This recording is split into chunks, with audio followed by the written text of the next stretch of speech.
আমরা সবসময় মনে করি যে আপনি যদি টেস্ট ক্রিকেট কেন বলি, longer person is real test of your character temperament. So সেটা কিন্তু আপনি দেখবেন অনেক দেশ আছে অন্য ফর্মেট অনেক ভালো করলেও এখন কিন্তু টেস্ট ক্রিকেটে খুবই তলানিতে। আমি যদি নাম নাও বলি আপনারা বুঝে যাবেন যে কারা এখন। সো এইটাতে ভালো করার জন্য কিন্তু নির্দিষ্ট পরিকল্পনা, আপনার অবশ্যই ভালো কন্ডিশনে ম্যাচ খেলা এবং প্লেয়ারদের সুযোগ সুবিধা বৃদ্ধি করা।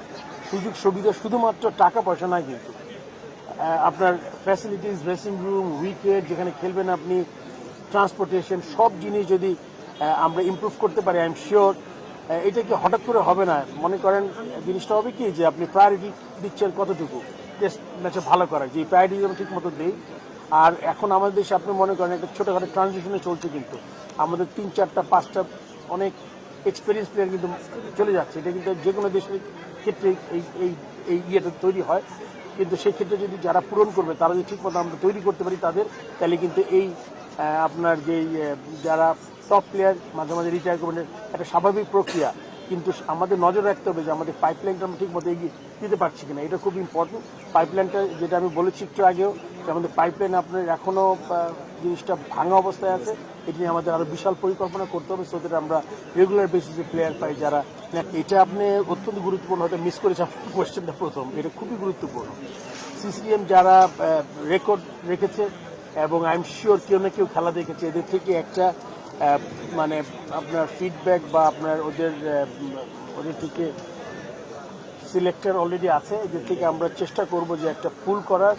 এটা 5 জন 10 জন করে 20 জন 30 জন এটা ওরা ডিসাইড করবে। আমি যদি খেলাটা দেখি আমি বলতে পারবো না, বাট আমি পলিসি দিতে পারি যে যাদের নিয়ে আমরা যদি মনে করি ট্যালেন্টে তারা যদি হারিয়ে না যায়, যদি যার এজ লেভেল মনে করি যদি কেউ আন্ডার 15, আন্ডার 17, আন্ডার 19, ওই দিকে আমরা ওই লেভেলে ইনজেক্ট করতে পারি কিনা, ওইটা হলে সবচেয়ে ভালো হবে আর কি। ঠিক আছে, দেখা যাক, বাকিটা তো পরিকল্পনা। আসলে ভারত এই মুহূর্তে আমাদের এরকম করে কিছু জানায়নি। একটা পত্রিকার নিউজ আমি যেটা আপনি কথা বললেন শুনেছি, বাট ওরা কিন্তু পুরো ট্যুর কনফার্ম করেছে এবং আইটিআরএ তৈরি হয়ে গেছে। আসলে আপনি সিচুয়েশনটা তো আমি এই মুহূর্তে বলতে পারবো না, বাট এই মুহূর্তে পুরো ট্যুর আছে এবং এটা নিয়ে কোনো কথা আমি শুনিনি যে এটা হবে না। আপনি জানেন যে আমি 2বার আইসিসি মিটিংয়ে, প্রথমবার তো বিসিসিআই এসে গিয়েছিল জয়চ, তার সাথে কথা বলেছি, ব্যক্তিগত রিকোয়েস্ট করেছি। পরের বার উনি যখন মিটিং করেছি তার সাথে সে তখন আইসিসির চেয়ারম্যান হয়ে গেছে, বাট তার তো একটা ভালো ইনফ্লুয়েন্স আছে বিসিসিআইতে। নতুন যেই ওদের সেক্রেটারি দেবজিৎ সাইকিয়া, ওর সাথে কথা বলেছি, রিকোয়েস্ট করেছি। আমার মনে হয় তারপর আমরা একটা আইটিনারি পেয়েছি। আমার মনে এখনও এটা অন টাইম আছে, বাকিটা সময় বলে দিলাম। এটা অ্যাচিভ করেছি। একটা আমাদের বেশ কিছু আপনার প্রতিশ্রুতি ছিল, তার মধ্যে এটা ছিল একটা অন্যতম। ইয়াং ট্যালেন্ট, ট্যালেন্ট যেটা আমরা বলি, যেটা আমরা চেষ্টা করেছি, এটা একদম চলে গেছিল বাংলাদেশ থেকে গত 10 বছর 12 বছরে এরকম কিছু হয়নি। সো আমাদের এটা এই বোর্ডের পরিস্থিতি ছিল, স্পেশালি আমাদের সিসিডিএম সালাউদ্দিন সিসিডিএমে কাজ করছে অনেক দিন, আমাদের ডিরেক্টর দীপন, মেম্বার সেক্রেটারি, প্লাস পুরো গ্রুপ, রাসেল, রুবেল আর যারা আছে সবাই অত্যন্ত কষ্ট করে, আপনারা জানেন এত সুন্দর সমাপ্তির মধ্যে গেছে। সেটা নতুন যুগের সূচনা করব, পুরনো জিনিস নতুন করে স্টার্ট করেছি আমরা। আমার আশা থাকবে এখান থেকে ট্যালেন্ট বেরোবে এবং এটা আর যাতে কখনোই এটা অন্য কেউ কোনো ব্যক্তিগত স্বার্থে চরিতার্থ করার জন্য যাতে এটা ইনফ্লুয়েন্স করতে না পারে, এটা যদি আমাদের সবার খেয়াল রাখতে হবে। এবং এখানে আমি সবসময় একটা বলে থাকি, সবার আগে ক্রিকেট এবং দেশ, তারপরে আমরা বাকি সবাই যারা আছি, সেটা সবারই আমার মাথায় রাখতে হবে। এবং সবাইকে ধন্যবাদ জানাচ্ছি আমি এই টুর্নামেন্টে সফলভাবে শেষ করার জন্য। 60টা টিম খেলেছে 6টা মাঠে, অবিশ্বাস্য কত ম্যাচ, আমি তো বলতেও পারবো না, 150 ম্যাচ, আনবিলিভেবল, 150-এর উপরে ম্যাচ।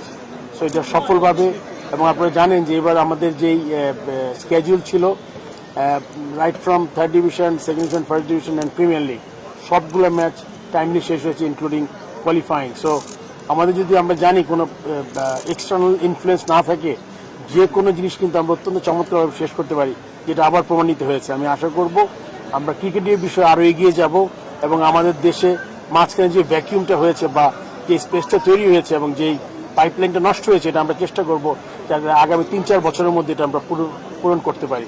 এটা প্রত্যাশা থাকবে। সবাইকে ধন্যবাদ। কোনো প্রশ্ন থাকবে?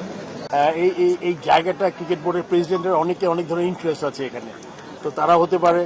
এবং আমরা আসলে অনেক সময় আমি জানি না ভালো কাজগুলো নিচে পড়ে যায় অন্যদের আউটার মানে এক্সটার্নাল ইনফ্লুয়েন্সে। তো আমরা চেষ্টা করব, দুটোই করব, ভালো কাজের প্রশংসা করব, খারাপ কাজের সমালোচনা হবে, এটাই কিন্তু স্বাভাবিক।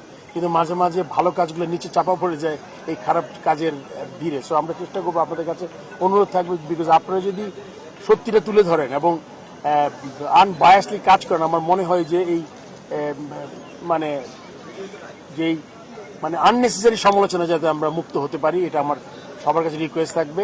কেন আমি এমন একজন মানুষ, আমি সবসময় বলি যে আপনারা যদি গঠনমূলক সমালোচনা করেন সেটা অ্যাকসেপ্টেড, কিন্তু কিছু বিষয় আছে মানে আননেসেসারি করা আর কি, সেটা আমি আশা করবো যেটা না করলেই ভালো। আর আমরা মেইন ফোকাসটা সরে যাই তাইলে।